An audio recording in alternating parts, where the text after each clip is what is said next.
बैठ मैं क्लास कर कर बैठ 24 में नहीं मास्क क्या है मैसेज इंसाफ करा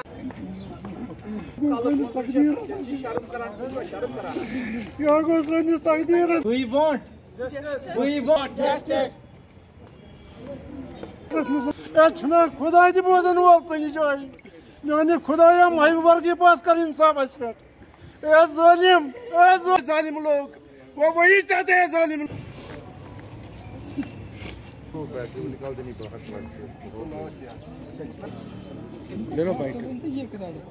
हुमैरा कादिर बेटी के लिए इंसाफ चाहती हूँ मैं।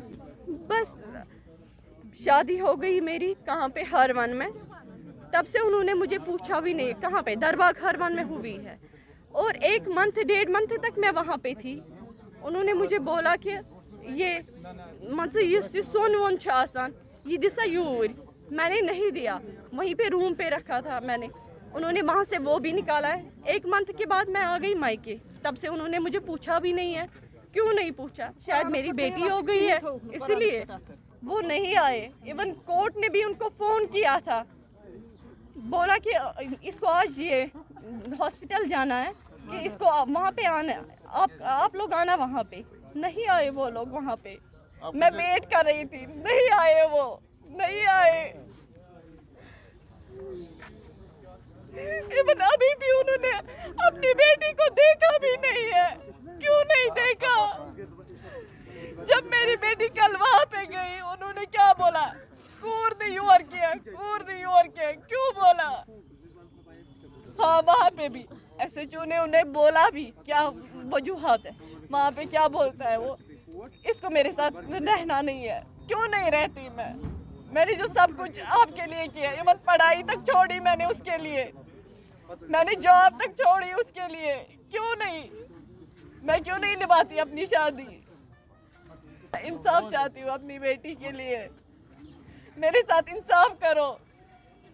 मेरा नाम यूनिस है और ये मेरी कज़न सिस्टर है, इसका नाम है हुमैरा कादिर। ये रहती है जोरा पंथा चौक में। इनकी शादी हुई है दरबाग हरवन में। ये शादी हुई लास्ट ईयर मई में, in the month of May 2021 में इनकी शादी हुई थी। वो आफ्टर 45 to 60 डेज़ के बाद ही उन्होंने उसको वापस घर में छोड़ा। 2 महीने बाद। मेरा नाम यूनिस है और ये मेरी कज़न सिस्टर है, इसका नाम है हुमैरा कादिर। ये रहती है जोरा पंथा चौक में। इनकी शादी हुई है दरबाग हरवन में। ये शादी हुई लास्ट ईयर मई में, in the month of May 2021 में इनकी शादी हुई थी। वो आफ्टर 45 to 60 डेज़ के बाद ही उन्होंने उसको वापस घर में छोड़ा। 2 महीने बाद अप्रॉक्सीमेट घर पे आ गई। पर्पज़ ये था, वो ईद के बाद जब लड़की घर आती है, फर्स्ट ईद थी इसकी, 2 दिन के लिए आ गई। इसने बोला मुझे 2 दिन के लिए परमिशन मिली है। मैंने बोला ठीक है। इसके हस्बैंड भी आए थे। तो उसके बाद फिर 1 महीने तक इसकी तबीयत ठीक नहीं थी। इसके घर वालों ने इसको बोला कि इसको वहीं पे रखो, रेस्ट करेंगे वहीं पे। हमने भी बोला ठीक है। जब घर वालों ने इसको इजाज़त दिया, हम क्या कर सकते हैं, हमने भी अच्छे से रखा, हम भी केयर कर रहे थे इसकी। फिर सडनली इसके देवर और उसकी बीवी आई थी हमारे घर। उन्होंने दोपहर को आए थे, मुझे अभी भी याद है। वो आए थे तो उन्होंने बोला कि इसको हमारे साथ ही घर भेजो।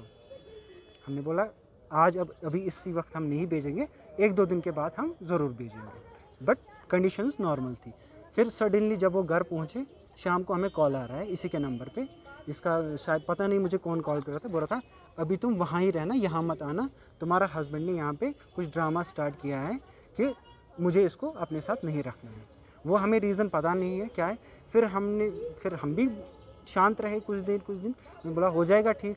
फिर सडनली मेरे ब्रदर गए वहाँ पे, मेरे बड़े भाई गए वहाँ पे। उसने मेरे भाई के सामने मेरी बहन को गालियाँ दी है। ये मेरे भाई है, उसने बर्दाश्त कर लिया है। फिर उसके बाद कुछ भी नहीं हुआ। They are only making excuses. तो कुछ टाइम बाद जब मेरे भाई गए थे वहाँ पे, उसकी मदर ने बोला था तायोसा सोनमुत फ्रिज, वॉशिंग मशीन, ऐसी चीज़ें हमें नहीं चाहिए। तो उसके बदले अगर तुम हमें गोल्ड दे देते, चोरी वो हम पकड़ लेते। उनकी पहले से ही यही डिमांड थी एंड ये प्री प्लान था। उन्होंने हमें ट्रैप में फंसाया और हम फंस भी गए। ऑलरेडी ऐसे ही किया हुआ है। मेहंदी रात के दिन उन्होंने एक शादी तोड़ी है और वहाँ पे उस लड़की के सारा सामान, जो भी सामान था उस लड़की का, वो उन्होंने हड़प लिया है।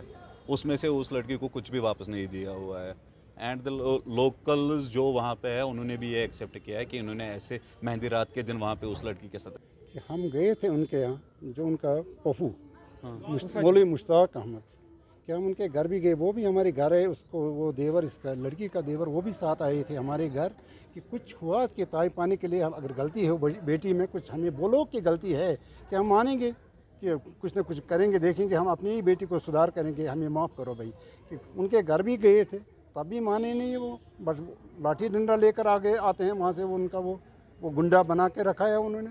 हमारे घर में भी आके वही हालत में उसने इस बेटे के साथ की है। और भाई कि उनके घर भी गए थे तब भी माने नहीं, वो बस लाठी डंडा लेकर आते हैं वहाँ से, वो उनका वो गुंडा बना के रखा है उन्होंने। हमारे घर में भी आके वही हालत में उसने इस बेटे के साथ की है। मेरे घर में भी आते ही बिलाल अहमद वानी उसका नाम है, अब्दुल अहद वानी इसका देवर है वो। बहुत सारे लोगों को, बुजुर्गों को मैंने कॉल किया है थ्रू बिलाल मौलवी वहाँ पे, उसने भी कहा कि मेरे पास असल में ये वहाँ के रहने वाले नहीं है, ये बिलोंग्स फ्रॉम ईश्वर। आप वही गए थे वो वहाँ पे। हाँ, फिर हमें कोर्ट में जाना पड़ा, जब उनसे कोई इंसाफ नहीं मिला तो किसी को माना नहीं उन्होंने, फिर हम मजबूरन हम पुलिस या कोर्ट में गए थे। पुलिस विंग यहाँ रामबाग में हम वहाँ पर भी गए, वहाँ पर कोई रिजल्ट नहीं आया वहाँ उनसे कि इसने माना नहीं, लड़के इसने माना। उन्होंने कोर्ट का ऑर्डर भी है अभी अवेलेबल 202 उन्होंने कल हमें दिया था। पुलिस ने हमें वो कॉल किया कि ऐसे है तो आप आ जाइए, हम वहाँ जाएंगे, वो सामान का हम देख लेंगे वहाँ पे। जो ही हम वो ऑर्डर लेके वहाँ पे पहुँचे तो पुलिस को उन्होंने पहले ही अंदर लिया सेपरेट, क्योंकि वो वहाँ के लोकलिटी के बंदे हैं, वहाँ पे रहने वाले हैं, तो उन्होंने पहले ही पुलिस को अंदर लिया। सो विद पुलिस वो ऑलमोस्ट 15-20 मिनट अलग से रहे पहले, उसके बाद हम लोगों को अंदर बुलाया और लड़की को तो अंदर आने ही नहीं दिया। जो बेटी 1 महीने की है उसको टोटली उसके बाप ने अंदर ही नहीं आने दिया।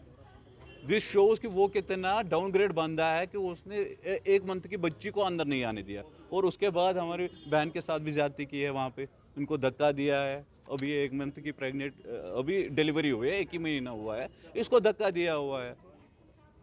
वो कैसे बंदे? हम चाहते हैं कि अगर उनको हमें डिवोर्स ही देना है इन्हें, तो प्रॉपरली बोले ना कि क्या है मसला, जो इसकी चीज़ें हैं वहाँ पे वो उसको रिटर्न कर ले, जो इसका हक बनता है वो उसको दे दे, क्योंकि बच्ची का हक जो भी बनता है वो उसको दे दे। या अगर वो नहीं चाहते, डिवोर्स नहीं चाहते, तो इसका अगर साथ रहना है तो साथ रखे ना।